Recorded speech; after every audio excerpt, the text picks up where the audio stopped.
وأنفقوا مما رزقناكم من قبل أن يأتي أحدكم الموت فيقول رب لولا أخرتني إلى أجل قريب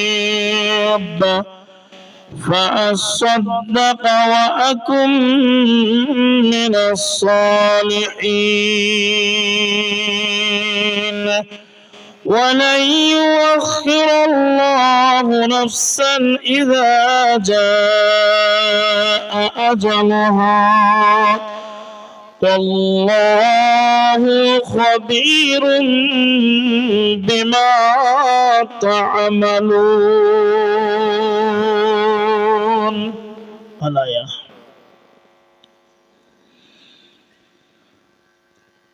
عن جابر رضي الله عنه قال سمعت رسول الله صلى الله عليه وسلم يقول من بنى مسجدا لله كمفحص قطاة أو أصغر بنى الله له بيتا في الجنة رواه ابن ماجه. সূরা মুজাদালার মধ্যে আছে 11 নম্বর আয়াতে আল্লাহ বলছেন যে তোমরা লোকেদের জন্য জায়গাকে প্রশস্ত করে দাও। যদি তোমরা জায়গা প্রশস্ত করে দাও তাহলে আল্লাহ রাব্বুল আলামিন তোমাদের জায়গাকে প্রশস্ত করে দেবেন। সেজন্য বলি যে আপনারা একটু মেহেরবানি করে এগিয়ে আসুন, পাশাপাশি বসি, পরে যারা আসছে তাদেরকে আমরা বসার সুযোগ করে দিই এবং আদব কায়দার সঙ্গে আমরা বসবো। মূলত আজকে আমরা এখানে এসেছি, আমরা যারা আজকে এখানে অতিথি হয়ে এসেছি আপনাদের কিছু শুনবো, শোনাবো এবং আপনারা শুনবেন। এটা কিন্তু কোনো গান বাজনা বা থিয়েটারের মঞ্চ নয়। এখানে যতক্ষণ আলোচনা হবে কোরআন এবং সহিহ হাদিস থেকে আলোচনা হবে ইনশাআল্লাহ। আমরা শুনতে রাজি আছি ইনশাআল্লাহ। যাই হোক, যাবতীয় প্রশংসা, গুণগান, হামদ সেই মহান পাক রব্বুল আলামিনের নিমিত্তে, যে রব্বুল আলামিন বাদ এশার পর আমাদেরকে এরকম একটা দ্বীনি সভায়, দ্বীনি মজলিসে, ইসলামিক সভায় যেখানে কোরআন ও হাদিসের কথা আলোচনা হবে, সেরকম একটা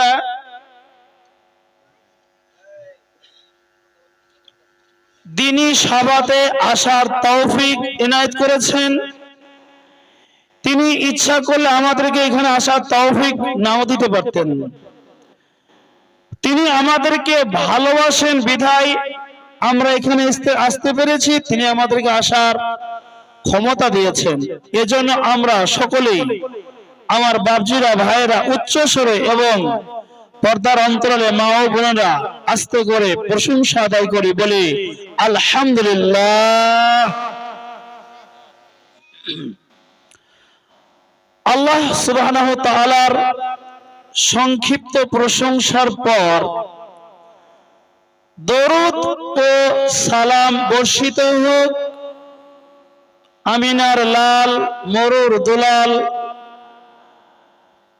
আহমদি মুজতাবা মুহাম্মদ মুস্তাফা বলি সাল্লাল্লাহু আলাইহি ওয়াসাল্লামের উপর, আল্লাহুম্মা আমিন।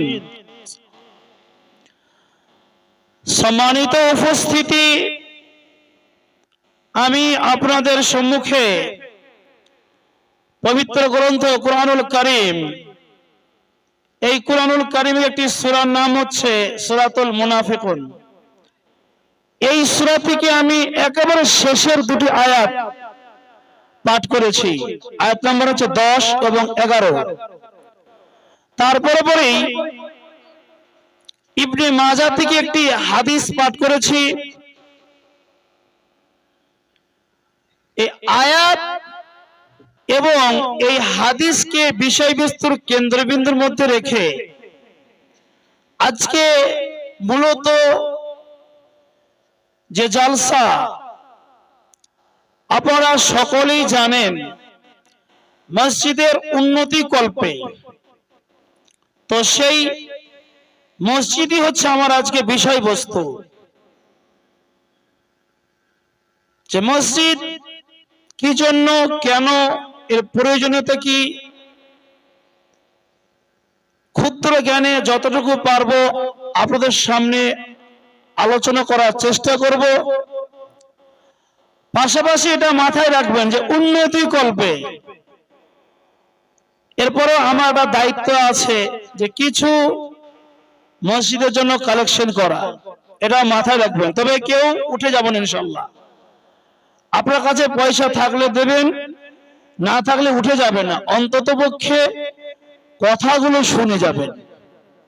কোরআন বা হাদিস থেকে আলোচনা হবে। আজকে বহু ওয়াজ আমরা শুনি, এমন কিছু ওয়াজ রয়েছে, এমন কিছু জালসা রয়েছে যে জালসাতে বক্তারা আসেন বিভিন্ন বিষয়ে আলোচনা করার জন্য।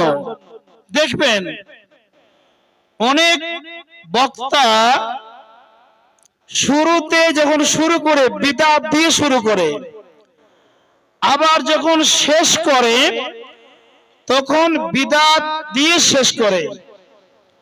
অর্থাৎ এমন কিছু কথা তারা উপস্থাপনা করে যার মধ্যে বিদআতের গন্ধ থেকে যায়, আবার যখন শেষ করে তখনও বিদআত। তা যার বিষয়বস্তু বিদআত দিয়ে শুরু হয়, বিদআত দিয়ে শেষ হয়, আমার মনে হয় না যে সেই বক্তার বক্তব্য শুনে কোনো মানুষ হেদায়েত হবে। কারণ প্রথমেই তার কানে বিদআতের কথা ঢুকিয়ে দেওয়া হয়েছে। দেখবেন অনেক বক্তা এই জায়গাতে বসে শুরু করে দেয়, কি বলুন তো, দরুদ। এই যে আল্লাহুম্মা সাল্লি আলা সাইয়্যিদিনা মাওলানা নাবিয়ানা মুহাম্মদ, এরকম দরুদ আপনারা শুনেছেন না? শুনেছেন? কথা বলবো, শুনেছেন? কিন্তু এই দরুদটা কোরআন হাদিসে কোনো জায়গাতেই পাওয়া যায় না। আমরা যে দরুদটা জানি সেটা কি? আল্লাহুম্মা সাল্লি আলা মুহাম্মাদি ওয়া আলা আলি মুহাম্মাদ, তাই না? আমরা এই দোয়াটা পড়ি, এই দরুদটা পড়ি আমরা। আর ওখানে ওই বিদআতি বক্তা সব কি করেন? আল্লাহুম্মা সাল্লি আলা সাইয়্যিদিনা মাওলানা, এটা দিয়ে শুরু করেন। মাঝে মাঝে চায়ের চুমুক দেন আর ওটাই শুধু বলতে থাকেন, কোরাস গাওয়ার মতো গাইতে থাকে। যখন শেষ করেন বক্তা সাহেব, তখন আবার কিছু বিদআতি কথা বলেনি শেষ করেন। কিরকম কথা বলে? মদিনা মনের বাসনা, মদিনা প্রাণের যাচনা, মদিনা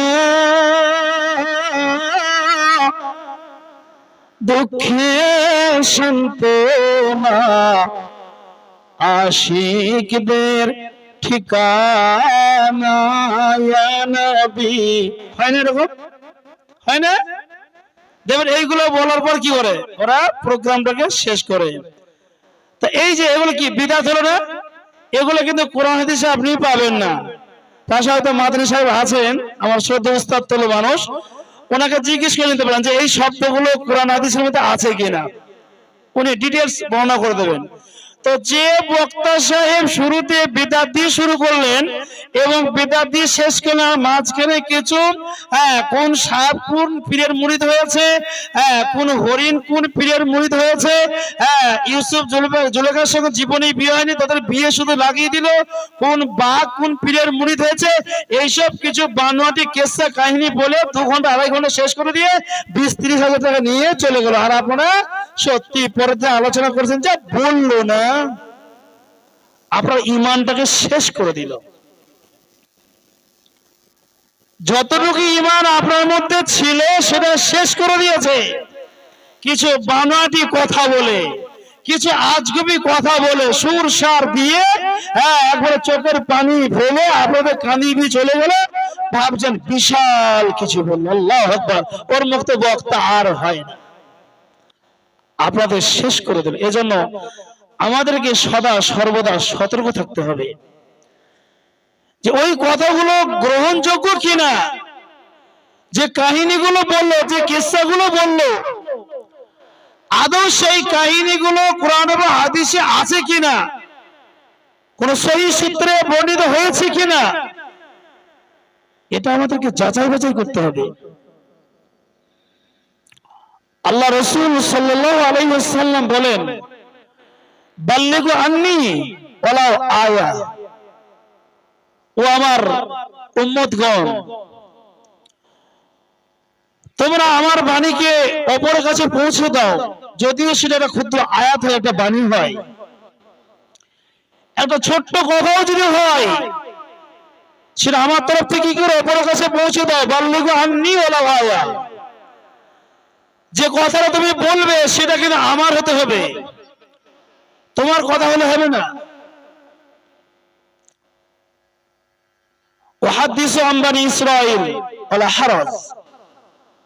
এবার দ্বিতীয় নম্বর পয়েন্ট বলেন কি, যে তোমরা বানি ইসরাইলের কাহিনী মানুষকে পৌঁছাও, এতে কোনো দোষ হয় না, দোষণীয় নয়, কিন্তু খেয়াল করতে হবে যে বানি ইসরাইলের যে কাহিনী কিস্সা আজকে আমরা শুনছি, আদৌ সেই কাহিনীগুলো সহিহ সূত্রে বর্ণিত হয়েছে কিনা,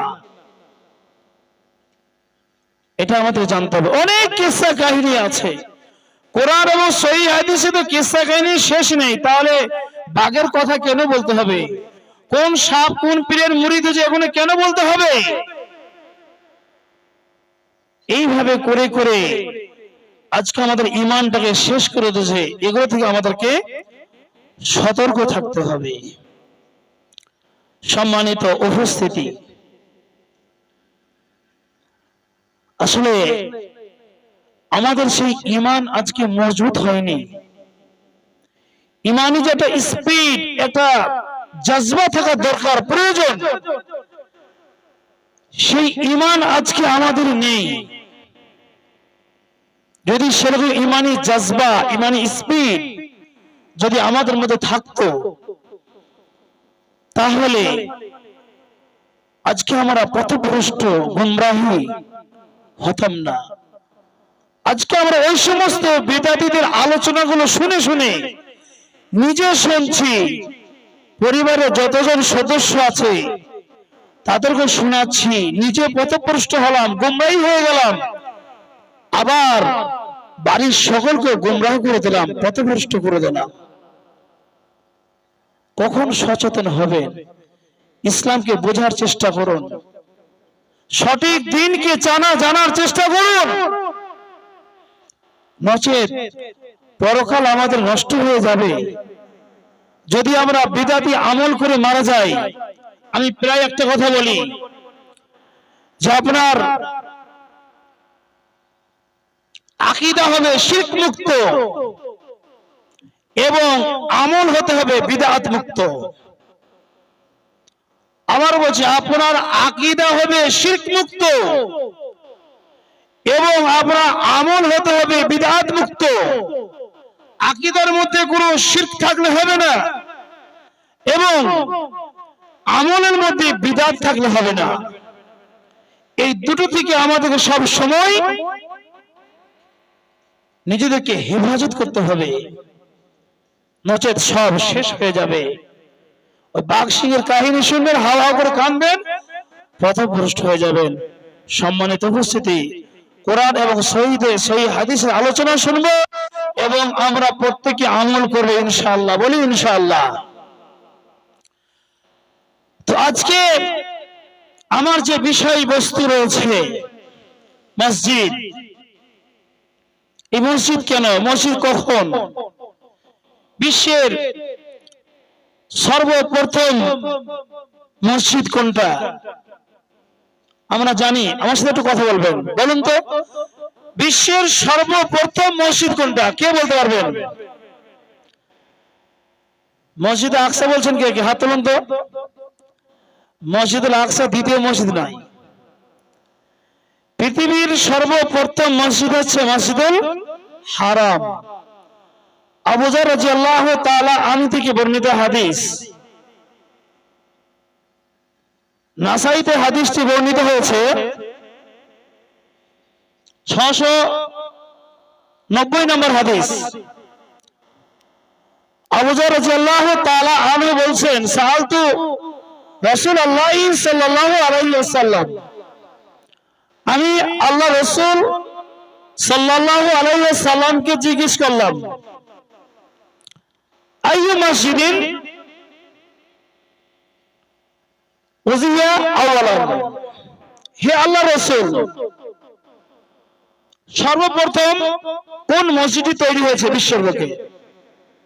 ক্বালা, আল্লাহ রাসূল বললেন, আল মসজিদুল হারাম, সর্বপ্রথম যে মসজিদটি বিশ্বের বুকে তৈরি হয়েছে সেটা হচ্ছে মসজিদুল হারাম। বলুন, মসজিদুল হারাম কোথায় অবস্থিত? মসজিদটি কোথায়? মক্কায়। এটা আমরা জানি না যে মসজিদুল হারামটা কোথায়। মসজিদুল হারাম হচ্ছে মক্কায়। আবু যর রাদিয়াল্লাহু তাআলা আনহু তিনি বলেন, কুলতু সুম্মা আইয়ুন, আমি আল্লাহ রাসূলকে বললাম, হে আল্লাহ রাসূল, তারপর কোনটি? ক্বালা, আল্লাহ রাসূল বললেন, আল মসজিদুল আকসা, এরপরে যেটা বিশ্বের দ্বিতীয় মসজিদ সেটা হচ্ছে মসজিদুল আকসা, যে মসজিদকে কেন্দ্র করে আজও লড়াই চলছে, যুদ্ধ চলছে, তাই না? যেটা কোথায় অবস্থিত? ফিলিস্তিনে। ওটাকে কেন্দ্র করে বিগত কয়েক মাস ধরে ইহুদিদের সঙ্গে যুদ্ধ চলছে, তাই না? আমরা অহরহ নেট দুনিয়াতে দেখতে পাচ্ছি। তো পৃথিবীর দ্বিতীয় মসজিদ হচ্ছে মসজিদুল আকসা। আবু যর বললেন, বলতো ইয়া রাসূলুল্লাহ ওয়া কাম বাইনাহুমা, আল্লাহ রাসূল বললেন, 40 আমান, ওগো আল্লাহ রাসূল, এই দুই মসজিদের মধ্যে ব্যবধান কত বছরের? মসজিদুল হারাম এবং মসজিদুল আকসা, এই যে বিশ্বের মধ্যে দুটো বড় বড় মসজিদ, মসজিদুল হারাম হচ্ছে বিশ্বের প্রথম মসজিদ, মসজিদুল আকসা হচ্ছে বিশ্বের দ্বিতীয় মসজিদ। আল্লাহ রাসূল গো, এই দুটো মসজিদের মধ্যে কত বছরের ব্যবধান? আল্লাহ রাসূল বললেন, 40 আমান। আবু যর রে, এই দুটো মসজিদের মধ্যে খুব বেশি নয়, মাত্র 40 বছরের ব্যবধান। মসজিদুল হারাম যখন তৈরি হয়েছে তার 40 বছর পরে মসজিদুল আকসা হয়েছে। তো এই মসজিদ কেন? পূজা পাঠ করার জন্য, মোমবাতি, ধূপবাতি, ধূপ, আগরবাতি ইত্যাদি জ্বালানোর জন্য নাকি? মসজিদ আল্লাহ রাব্বুল আলামিনের ইবাদত করার জন্য। মসজিদ অর্থ হচ্ছে সাজদা করার জায়গা, যেখানে আল্লাহ রাব্বুল আলামিনের সাজদা করা হয়। এরপরে হাদিসের পিছনে অংশ আছে, আল্লাহ রাসূল বলছেন যে সারা জমিনটাই হচ্ছে মসজিদ, যেখানেই সালাতের ওয়াক্ত হয়ে যাবে সেখানেই সালাত আদায় করে নিতে পারো, কোনো অসুবিধা নেই। যদি সেই জায়গাটা পবিত্র হয়, পাক সাফ হয়, তাহলে সেখানে সালাত আদায় করে নেবে। অনেক দূরে আছেন, আজান হয়তো দূর থেকে ভেসে আসছে, আশেপাশে মসজিদ নেই, ওযু করার পানিও নেই, হয়তো পোশাক একটু নোংরা লেগে আছে, আপনি সেই জায়গাতেই তায়াম্মুম করে নিয়ে সালাত আদায় করে নিতে পারেন। আপনার জন্য সেই সময় গোটা জমিনটাই হচ্ছে মসজিদ, গোটা জমিনটাই হচ্ছে সাজদা করার জায়গা। তারপরে আমরা কিছু কিছু মসজিদ তৈরি করি, বিশেষ করে জুমার দিনে সমস্ত মুসলিম ভাইরা একত্রিত হন, সেখানে ইমাম সাহেব কিছু কোরআন বা হাদিস থেকে নসিহত করেন, কোরআন বা হাদিসের উদ্ধৃতি দিয়ে নসিহত করেন, তাওহীদের দিকে ডাক দেন, আমরা সেখান থেকে কিছু উপকৃত হই, তাই না? আজকে আমরা যতটুকু জেনেছি আলেম ওলামাদের কাছ থেকেই জেনেছি। আজকে যদি এই জুমা মসজিদগুলো বন্ধ হয়ে যায়, মসজিদের খুতবা যদি বন্ধ হয়ে যায়, তাহলে আমাদের যে শিক্ষার একটা সিলসিলা চলছিল, ইমাম সাহেব বা খতিব সাহেবের কাছ থেকে আমরা যে উপকৃত হচ্ছিলাম, এটা থেকে আমরা বঞ্চিত হয়ে যাব। আজ হয়তো মসজিদে জুমার খুতবা চালু আছে বিধায় আমাদের ঈমান হয়তো আজও টিকে আছে, না হলে আমরা ঈমান হারা হয়ে যাবে। এমনিতে বিদাতিরা আমাদের ইমাম হরণ করে নিয়েছে, ঈমান যেটুকু আছে এটুকু শেষ হয়ে যাবে। এজন্য মসজিদের প্রয়োজন আছে। এই মসজিদের কত গুরুত্ব, এই মসজিদে দান করলে কত যে ফজিলত। আল্লাহু আকবার। জাবির রাদিয়াল্লাহু তাআলা আনহু থেকে বর্ণিত, এই বাবরাই, জাবির রাদিয়াল্লাহু তাআলা আনহু থেকে বর্ণিত ইবনে মাজার 738 নম্বর হাদিস। আমি রেফারেন্স দিয়ে আলোচনা করব ইনশাআল্লাহ। কথাগুলো অন্তত শুনবেন, দান করবেন না করবেন সেটা আপনাদের পরের বিষয়। আগে ভালো করে শুনবেন, তারপর মন চাইলে। আসসালামু আলাইকুম। যারা দোকানে বা আশেপাশে যারা ঘোরাফেরা করছেন, আপনারা মজলিসে চলে আসুন, জলসাটাকে সাফল্যমণ্ডিত করে তুলুন। আসুন, যারা বাইরে ঘুরে বেড়াচ্ছেন তারা জলসার সামনে চলে আসুন। হ্যাঁ, তো আগে মসজিদের গুরুত্ব ফজিলতটা আলোচনা করি, তারপর যদি মনে করেন যে না আমাদের মসজিদকে কিছু দিতে হবে তবে আপনি দেবেন। আর যদি বলেন যে না আমাদের মসজিদের প্রয়োজন নেই, বাবা দরকার নেই ওসব, তাহলে ঝামেলা চুকিয়ে দেবেন, কোনো অসুবিধা নেই। জাবির রাদিয়াল্লাহু তাআলা আনহু বলেন, সামিতু রাসূলুল্লাহি, জাবির রাদিয়াল্লাহু তাআলা আনহু বলেন আল্লাহ রাসূল সাল্লাল্লাহু আলাইহি ওয়াসাল্লাম বলেছেন, আন জাবির রাদিয়াল্লাহু আনহু আনিন নবী সাল্লাল্লাহু আলাইহি ওয়াসাল্লাম قال من بنى مسجدا لله كمفاس قطعة أو أصغر بنى الله له بيتا في الجنة। দান করলে, আল্লাহর রাস্তায় দান করলে তার ফজিলত অবশ্যই আছে। কেমন ফজিলত? আগে দানের কথায় আসি। সাধারণ দান যেগুলো, সেই দান করলে ফজিলত কি? আল্লাহ রাসূল বললেন, বিসমিল্লাহির রহমানির রহিম, মাসালুল লাযীনা ইউনফিকুনা আমওয়ালাহুম ফি সাবিলিল্লাহি কামাসালি হাববাতিন أنبتت 7 سنابل في كل سنبلة 100 حبة والله يضاعف لمن يشاء। সূরা বাকারার সম্ভবত 161 নম্বর আয়াত।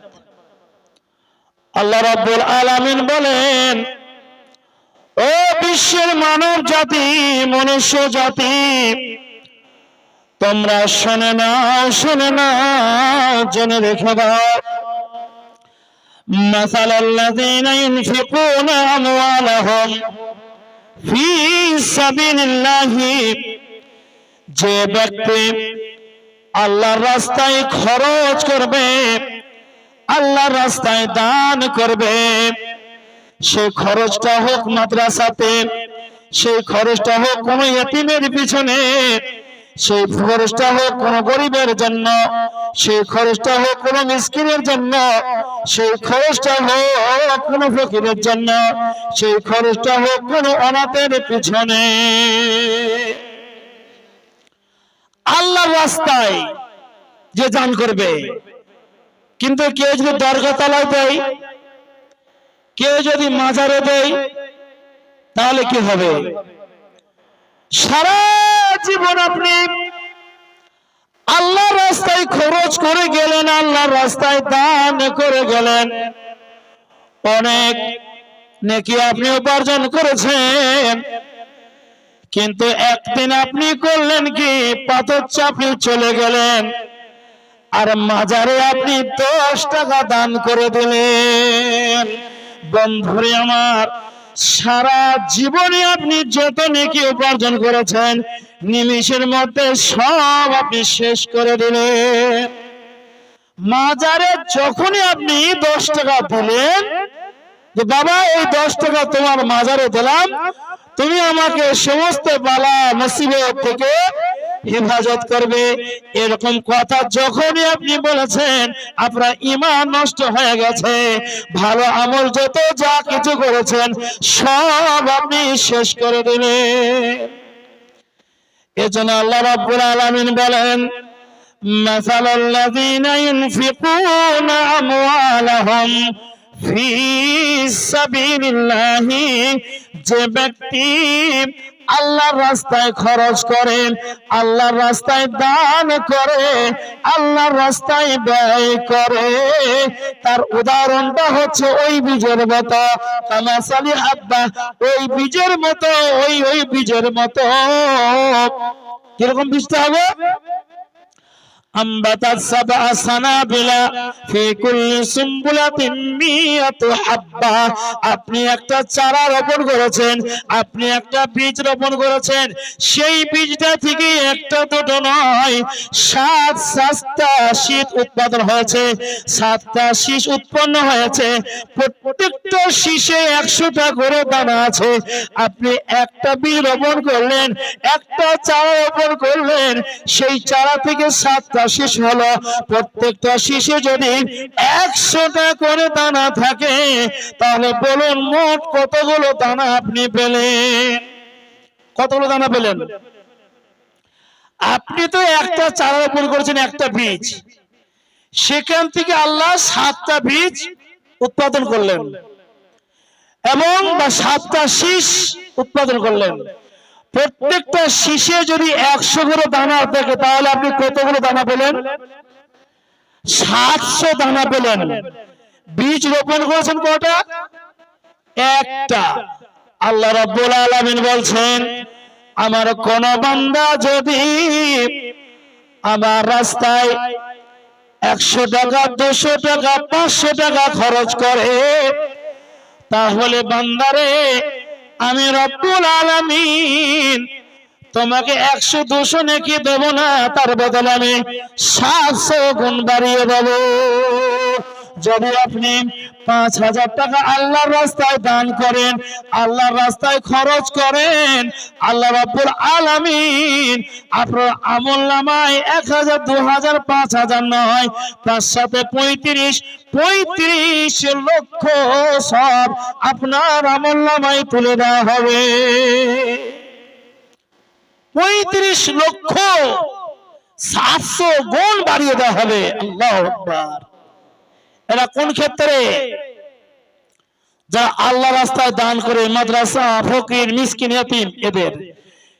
কিন্তু যারা বিশেষ করে মসজিদে দান করে তার একটা আলাদা ফজিলত, তার পুরস্কার আরো অনেক উন্নত মানের। উসমান রাদিয়াল্লাহু তাআলা আনহু থেকে হাদিস বর্ণিত আছে, উসমান রাদিয়াল্লাহু তাআলা আনহু বলেন, সামিতু রাসূলুল্লাহি সাল্লাল্লাহু আলাইহি ওয়াসাল্লাম ইয়াকুল, আমি আল্লাহ রাসূল সাল্লাল্লাহু আলাইহি ওয়াসাল্লামকে বলতে শুনেছি, মান বানা মসজিদান লিল্লাহ বানাল্লাহু লাহু বাইতান ফিল জান্নাহ। যে ব্যক্তি দুনিয়ার বুকে, বিশ্বের বুকে একটা মসজিদ তৈরি করবে, নির্মাণ করবে, তার জন্য আল্লাহ রাব্বুল আলামিন জান্নাতে একটা ঘর তৈরি করবেন। তাহলে মসজিদের পারপাসে যদি খরচ করা হয়, মসজিদের জন্য যদি দান করা হয়, আপনার আলাদা মর্যাদা কি? আপনার জন্য জান্নাতে একটা ঘর তৈরি করে রাখা হবে যেখানে শুধু আপনি থাকবেন। এছাড়াও ইবনে মাজার হাদিস নাম্বার 735। ওমর রাদিয়াল্লাহু তাআলা আনহু থেকে বর্ণিত, তিনি বলেন, সামি'তু রাসূলুল্লাহ সাল্লাল্লাহু আলাইহি ওয়াসাল্লাম ইয়াকুল, আমি আল্লাহ রাসূল সাল্লাল্লাহু আলাইহি ওয়াসাল্লামকে বলতে শুনেছি, মান বানা মসজিদান ইযকারু ফীহি ইসমুল্লাহ, যে ব্যক্তি দুনিয়াতে একটা এমন মসজিদ নির্মাণ করে দেবে যেখানে শুধুমাত্র আল্লাহর নামে জিকির হবে, যেখানে আল্লাহর ইবাদত হবে, যে মসজিদে 5 ওয়াক্ত সালাত আদায় হবে, যে মসজিদকে কেন্দ্র করে কোনো মাজার তৈরি হবে না, যে মসজিদকে কেন্দ্র করে কোনো খানকা তৈরি হবে না। আজকে আপনি মালদা চলে যান, গৌড় চলে যান, দেখবেন অনেক মসজিদ ভগ্ন অবস্থায় পড়ে আছে, মসজিদের ভিতরেই কবর আছে, মসজিদের ভিতরেই মাজার রয়েছে। গৌড় চলে যান, সব দেখতে পাবেন, মসজিদের ভিতরে কবর, বাইরে মুসল্লিরা নামাজ পড়ছে। এরকম মসজিদ তৈরি করেন তাহলে হবে না। এমন মসজিদ যে মসজিদে শুধুমাত্র আল্লাহর ইবাদত বন্দেগী হবে, কোনো মাজার খানকা দরগা কোনো কিছু থাকবে না। বানাল্লাহু লাহু বাইতান ফিল জান্নাত, আল্লাহ রাসূল বললেন, ওই ব্যক্তির জন্য জান্নাতে আল্লাহ রাব্বুল আলামিন একটা ঘর নির্মাণ করবে। তাহলে মসজিদে যারা দান করে, বিশেষ করে তাদের মর্যাদা, তাদের ফজিলত অনেক বেশি, কি যে তাদের জন্য জান্নাতে একটা ঘর নির্মাণ হবে। এবারে আসুন, সেই জান্নাতের ঘরটা কেমন হবে খুব মনোযোগ দিয়ে শুনবেন। বিশেষ প্রয়োজন না হলে কেউ কিন্তু বাইরে যাবেন না, কথাগুলো খুব মনোযোগ দিয়ে শ্রবণ করুন। সেই জান্নাতের ঘরটা কেমন হবে, কি দিয়ে তৈরি হবে? আচ্ছা বলুন, আমরা যারা আজকে এই যে পাকা বাড়ি তৈরি করছি, পাশে যে পাকা বাড়ি দেখতে পাচ্ছি, আচ্ছা বলো তো এখানে কি কি সরঞ্জাম ব্যবহার করা হয়েছে? একটা দুনিয়াতে একটা বিল্ডিং তৈরি করতে গেলে কি কি সরঞ্জাম তো লাগে? ইট লাগবে, বালি লাগবে, পাথর লাগবে, রড লাগবে, সিমেন্ট লাগবে। যদি এই 5টা সরঞ্জাম থাকে তাহলে আমাদের বাড়ি হয়ে যাবে, বিল্ডিং হয়ে যাবে। এরপর আপনি যত খরচ করতে পারেন, আপনি মার্বেল বসান, টাইলস বসান, আপনি বিভিন্ন কালার করুন। তাহলে এই যে বাড়ি তৈরি করতে আপনার ইট লাগলো, ইটটা কি দিয়ে তৈরি? মাটি দিয়ে তৈরি, তাই না? আল্লাহ রাসূল সাল্লাল্লাহু আলাইহি ওয়াসাল্লামকে আবু হুরায়রা রাদিয়াল্লাহু তাআলা আনহু জিজ্ঞাসা করছেন, তিরমিজির 2526 নম্বর হাদিস, আবু হুরায়রা বলেন, সাআলতু রাসূলুল্লাহি সাল্লাল্লাহু আলাইহি ওয়াসাল্লাম, আমি আল্লাহ রাসূল সাল্লাল্লাহু আলাইহি ওয়াসাল্লামকে জিজ্ঞাসা করলাম, হে আল্লাহর নবী, ওগো আল্লাহর রাসূল, মিম্মা খুলিকাল খালক, আল্লাহর রাসূল গো, সৃষ্টি মাখলুক কি দিয়ে সৃষ্টি হয়েছে? মাখলুক গুলো কি থেকে সৃষ্টি হয়েছে? ক্বালা রাসূলুল্লাহি সাল্লাল্লাহু আলাইহি ওয়াসাল্লাম, আল্লাহ রাসূল সাল্লাল্লাহু আলাইহি ওয়াসাল্লাম বললেন, মিনাল মা। আবু হুরায়রা রে, সৃষ্টি পানি থেকে তৈরি করা হয়েছে, মাখলুককে পানি দিয়ে তৈরি করা হয়েছে।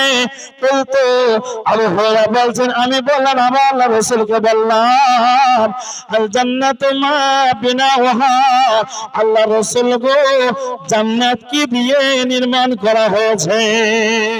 বন্ধুরে আমার, মসজিদে দান করলে, মসজিদে খরচ করলে আপনাকে যে জান্নাতটা দেওয়া হবে, জান্নাতে আপনাকে যে ঘরটা দেওয়া হবে, সেই জান্নাতটা কি দিয়ে তৈরি হয়েছে এই হাদিস দিয়ে আপনি একবার জেনে নেন। আবু হুরায়রা বলেন, হে আল্লাহ রাসূল, আল জান্নাতু মা বিনাহা, জান্নাত কি দিয়ে তৈরি হয়েছে, জান্নাতকে কি দিয়ে নির্মাণ করা হয়েছে? ও কোন ইট বালি সিমেন্ট কি দিয়ে তৈরি করা হয়েছে? আল্লাহ রাসূল বললেন লাবিনাতুম মিন যাহাবিন ওয়া লাবিনাতুম মিন ফিজ্জা। আবু হুরায়রা রে, জান্নাতে গাঁথনির জন্য যে ইটগুলো ব্যবহার করা হবে, এই ইটগুলো দুনিয়ার কাদা মাটি দিয়ে তৈরি ইট না, এ দুনিয়ার ইট না, বালি সিমেন্ট দিয়ে তৈরি করা ইট না, ঢালাইয়ের মশলা দিয়ে তৈরি করা ইট না। এর গাঁথনিগুলোর জন্য যে ইটগুলো ব্যবহার করা হবে, আবু হুরায়রা রে, তার একটা ইট হবে সোনার এবং আর একটা ইট হবে চাঁদের। একটা সোনার ইট থাকবে, তারপরে একটা চাঁদের ইট দেওয়া হবে, আবার একটা সোনার ইট দেওয়া হবে, আবার একটা চাঁদের ইট দেওয়া হবে। এইভাবে সেই জান্নাতে ঘরটা নির্মাণ করতে যতগুলো ইটের প্রয়োজন হবে, সমস্ত ইটগুলো সোনা এবং চাঁদের হবে। একটা ঘর তৈরি করতে যদি কোনো মিস্ত্রি ভাই থাকেন তো একটু বলবেন, একটা ঘর তৈরি করতে 12x10 যদি একটা ঘর করা হয়, তা মোটামুটি কত ইট লাগবে একটু বলুন তো আন্দাজ করে। কোন মিস্ত্রি ভাই যদি থেকে থাকেন তো বলুন কত ইট লাগবে? কম করে 2000 ইট লাগবে, কম করে ধরলাম। এই 2000 ইট লাগবে একটা ঘর তৈরি করতে। তো জান্নাতে যদি ওরকম একটা ঘর তৈরি করতে 2000 ইট লাগে, তার মধ্যে একটা ইট হবে সোনার আর একটা ইট হবে চাঁদি বা রূপোর। একটা ইটের ওজন কম করে বললাম 3 কেজি, তাহলে 1000টা ইটের ওজন কত হবে? সোনার ইটের ওজন কত হবে? আর 1000টা রূপার যে ইট হবে তার ওজন কত হবে এবং তার মূল্য কত হবে একটু চিন্তা করুন।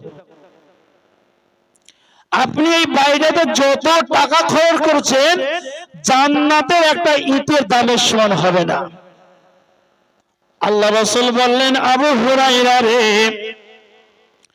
গাঁথনি হিসাবে যে ইটগুলো ব্যবহার করা হবে, সেই ইটগুলো হবে সোনা এবং চাঁদির। একটা সোনার ইট দেওয়া হবে, তার উপরে একটা চাঁদির ইট দেওয়া হবে। এই যে বিল্ডিংটা তৈরি করতে গিয়ে, ইটগুলোকে গাঁথনি করতে গিয়ে একটা মশলা ব্যবহার করা হয়েছে। সিমেন্ট এবং বালিকে একসঙ্গে মিশিয়ে একটা মশলা তৈরি করা হয়েছে এবং সেই মশলাগুলোকে গাঁথনির সঙ্গে ব্যবহার করা হয়েছে। বাড়িটাকে প্লাস্টার করার জন্য, ইটগুলোকে ঢেকে দেওয়ার জন্য ব্যবহার করা হয়েছে।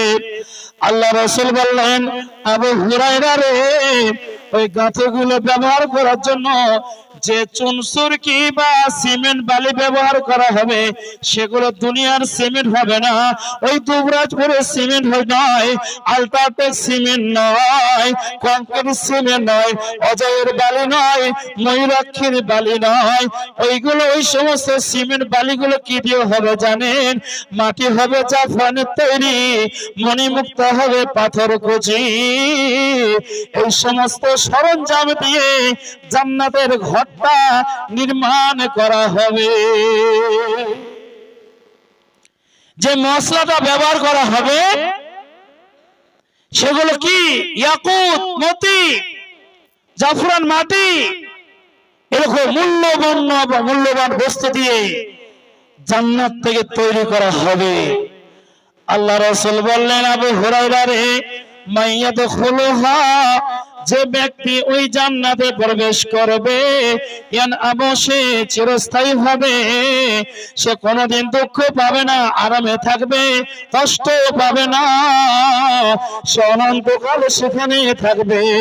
তার পোশাকে, তার শরীরে যে পোশাকটা দেওয়া হবে, সেই পোশাকটা পুরাতন হবে না। বন্ধুরে, আজকে আমরা দুনিয়াতে যখন কোন একটা পোশাককে পরিধান করি, 2 দিন পরিধান করলাম, 3 দিন পরিধান করলাম, পোশাকের মধ্যে একটা গন্ধ পাওয়া যায়। পোশাকটাকে আবার সাফ করার জন্য আমরা কিছু সার্ফ বা সাবান ব্যবহার করে সেই পোশাকটাকে আবার ময়লা মুক্ত করে দেয়। আল্লাহ রাসূল বলছেন, জান্নাতি ব্যক্তিকে যে পোশাকটা পরানো হবে, সেই পোশাক থেকে কোনোদিন দুর্গন্ধ বের হবে না, তার পোশাক কোনোদিন পুরাতন হবে না। বন্ধুরে আমার, শুধু তাই নয়, যে ব্যক্তি জান্নাতে যাবে, যাকে জান্নাতে দেওয়া হবে, বন্ধুরা, আজকে আমাদের যৌবন আছে, কালকে যৌবন থাকবে না, আমরা বৃদ্ধ অবস্থায় পৌঁছে যাব, যৌবন আমাদের চলে যাবে। আল্লাহ রাসূল বলছেন, যে ব্যক্তি জান্নাতে যাবে তার যৌবন কোনোদিন শেষ হবে না, অনন্তকাল তার যৌবন থেকে যাবে। এরকম একটা জান্নাত কাদের জন্য? যারা বিশেষ করে মসজিদে দান করলো, তাদের জন্য জান্নাতে একটা ঘর নির্মাণ করা হবে। আর সেই ঘরটা এই সমস্ত ইট বালি সিমেন্ট পাথর দিয়ে সরঞ্জাম করা হবে, যে ইটগুলো হবে সোনা চাঁদির তৈরি, এবং চুন সুরকি বা এই সিমেন্ট বালি এগুলো হবে কি মণি মুক্তা জাফরান ইত্যাদি দিয়ে। শুধু তাই নয়, আরো কত মজার জিনিস সেখানে। কবি বলছেন, সোনা ও চাঁদির খাট, আরো কত ঠাট বাট, আমি মহিবুল বলিব কেমনে,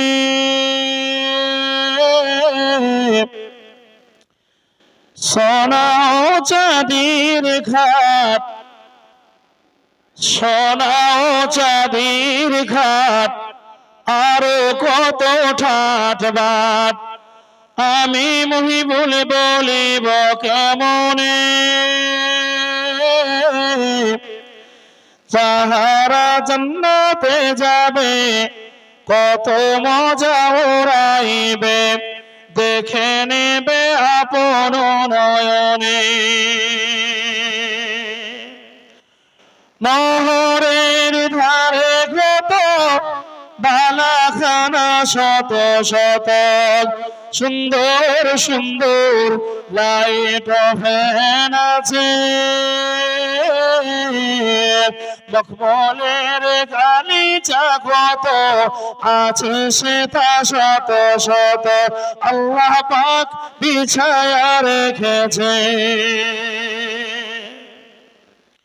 ফুলের বাগানে গেলে, ফুলের বাগানে গেলে, হুরেরা বসিবে কোলে, নেচে নেচে শোনাইবে গান, হুর গেলে মানসে বসিবে পাশ ঘেঁষে, মিটিবে মনের আরমান। আরে জান্নাত এমন একটা সুখময় স্থান, আনন্দের জায়গা, যেখানে কোনো দুঃখ নেই, কোনো কষ্ট নেই। আজকে সংসার করতে গিয়ে কত সময় দুঃখ হয়, কষ্ট হয়, কত বালা মুসিবতের সম্মুখীন হতে হয় সংসার চালাতে গিয়ে, কিন্তু আপনি যখন জান্নাতে হয়ে যাবেন, সেখানে কোনো দুঃখ কষ্ট নাই, শুধু সুখ আর সুখ, আনন্দ আর আনন্দ। হুররা আপনার পাশে আসবে, তার নিচে নিচে আপনাকে আনন্দ দেবে, গান শোনাবে, যখন যেটা আপনার খেতে মন চাইবে আপনার কাছে তখনই সেটা হাজির হয়ে যাবে। রকমারি কত ফল করবে সদা টলমল, রকমারি কত ফল করবে সদা টলমল, যে ফল খেতে মন চাইবে সে ফল কিন্তু জলদি করে আপনার কাছে হাজির হবে। শুধু মনে মনে ইচ্ছা করবেন আমি এই ফলটা খেতে যাই, দেখবেন আপনার মুখে চলে এসেছে। আপনাকে যদি কোনো জিনিস বাড়িতে খেতে হয় তাহলে হাতে করে নিয়ে তারপর খেতে হবে, কিন্তু জান্নাত এমন সুখের জায়গা, আনন্দের জায়গা, শুধু মনের মধ্যে ইচ্ছা হবে যে আমি আঙ্গুর খাবো, আপেল খাবো, একবারে সঙ্গে সঙ্গে মুখের কাছে হাজির হয়ে যাবে। তো এরকম জান্নাত আমরা কে কে চাই, একটু হাত তুলে দেখান তো। জান্নাত কে কে চান? যে দুনিয়া, এ দুনিয়া কিন্তু চিরস্থায়ী না, দুনিয়া হচ্ছে ক্ষণস্থায়ী, এই আছেন এই নেই, যে কোনো সময় আপনার মৃত্যু ঘটতেই পারে। কুল্লু নাফসিন যায়কাতুল মাউত, মৃত্যু অনিবার্য হবেই হবে। কবি বলছেন, আরামায়েশে ভোগ বিলাসের স্পৃহা নষ্ট নারী, মরণকে চলো তোমরা সদা স্মরণ করি। মাতা পিতা পুত্র কন্যা, মাতা পিতা পুত্র কন্যা, ভাইয়ের ভালোবাসা চোখের পলকে ছিন্ন করে দেবে মরণ সর্বনাশা। ভাই বন্ধু মা বাপ একসঙ্গে সব বসে আছেন, গল্প করছেন, হঠাৎ মালাকুল মউত এসে আপনার আত্মাটা নিয়ে চলে গেল। যেখানে একটা আনন্দের মুহূর্ত ছিল, নিমিষের মধ্যে সেখানে একটা কান্নার রোল উঠবে, তাই না? আমরা এখানে সকলেই সমবেত হয়ে আছি, বসে আছি। আল্লাহ না করুক আমাদের মধ্যে হঠাৎ যদি কাউরি মরণ হয়ে যায়, তাহলে এই পরিবেশ যেটা রয়েছে এটা কিন্তু আর এই পরিবেশ থাকবে না, একটা শোকের ছায়া নেমে আসবে, তাই না? তো মরণ যখন চলে আসে, মা বাপ ভাই বোন কাউকে চিনবে না, সকলের ভালোবাসাকে ছিন্ন করে দিয়ে ও নিজের রাস্তায় হাঁটা দেবে, তাই না? মাতা পিতা পুত্র কন্যা, ভাইয়ের ভালোবাসা চোখের পলকে ছিন্ন করে দেবে মরণ সর্বনাশা। সর্পাঘাতে কেহ মরে, সর্পাঘাতে কেহ মরে, চোরকর মাথায়, আর হোঁচট খেয়ে কেহ মরে, কেহ প্রসব বেদনায়। মরণ কখনো কারে, মরণ কখনো কারে করিবে আক্রমণ, বুদ্ধিজীবী আর জানে না সর্বসাধারণ। কোন দেশে কোথায় কারে, কোন দেশে কোথায় কারে মরণ দেবে হানা, আল্লাহ ছাড়া ইহার খবর কাহার নাই জানা। এজন্য বলি যে মরণ কখন কার কাছে আসবে আমার এটা কেউ জানি না। এজন্য মৃত্যু আসার আগে আগে আমরা ভালো আমল করব, নেক আমল করব। অনেক ভালো আমল রয়েছে, তার মধ্যে একটা ভালো আমল হচ্ছে আল্লাহ রাস্তায় খরচ করা, আল্লাহ রাস্তায় দান করা। আল্লাহ রাস্তায় দান করলে 1 টাকা দিলে আপনি 700 গুণ নেকি পাবেন, কিন্তু সেই দানটা যদি আবার মসজিদে করেন তাহলে বিনিময়ে আপনি কি পাবেন? জান্নাতে একটা ঘর পাবেন। সেই দান কখন করব? আমি মারা যাওয়ার পর সন্তানদেরকে ওসিয়ত করে যাব যে বাবারে, আমি হাজার হাজার লক্ষ লক্ষ টাকা তোমাদের জন্য রেখে গেলাম, আমি মারা গেলে আমার রাস্তায় কিছু খরচ করো। আপনি যদি নিজে না করেন তাহলে আপনার সন্তান আপনার জন্য দান করবেন, এটা আপনি আশা করছেন কি করে? মৃত্যুর আগে আপনাকে দান করতে হবে, এটা আল্লাহর নির্দেশ। আল্লাহ রাব্বুল আলামিন, মাইকটা কি ব্যাপার, সাউন্ডটা কই? না সাউন্ড নাই, এই সাউন্ডটা নাই। তো আল্লাহ রাব্বুল আলামিন আপনাকে নির্দেশ দিলেন যে তোমার মৃত্যু হওয়ার আগে তুমি আল্লাহর রাস্তায় খরচ করো। আর আপনি আপনার সন্তানকে আদেশ করে যাচ্ছেন যে বাপ, আমি যখন মারা যাব, আমার মৃত্যুর পর আমার রাস্তায় খরচ করে তোমাদের জন্য লক্ষ লক্ষ টাকা রেখে গেলাম। আল্লাহ কি তাই বলেন? বিসমিল্লাহির রহমানির রহিম। وَأَنفِقُوا مِمَّا رَزَقْنَاكُم مِّن قَبْلِ أَن يَأْتِيَ أَحَدَكُمُ الْمَوْتُ فَيَقُولَ رَبِّ لَوْلَا أَخَّرْتَنِي إِلَىٰ أَجَلٍ قَرِيبٍ فَأَصَّدَّقَ وَأَكُن مِّنَ الصَّالِحِينَ। আল্লাহ রাব্বুল আলামিন বলেন, বিশ্বের মুমিন মুমিনেরা, ইমানদার গণনা, তোমরা শুনে নাও, ওয়ানফিকু, তোমরা খরচ করো, আল্লাহর রাস্তায় তোমরা দান করো, আল্লাহর রাস্তায় তোমরা ব্যয় করো।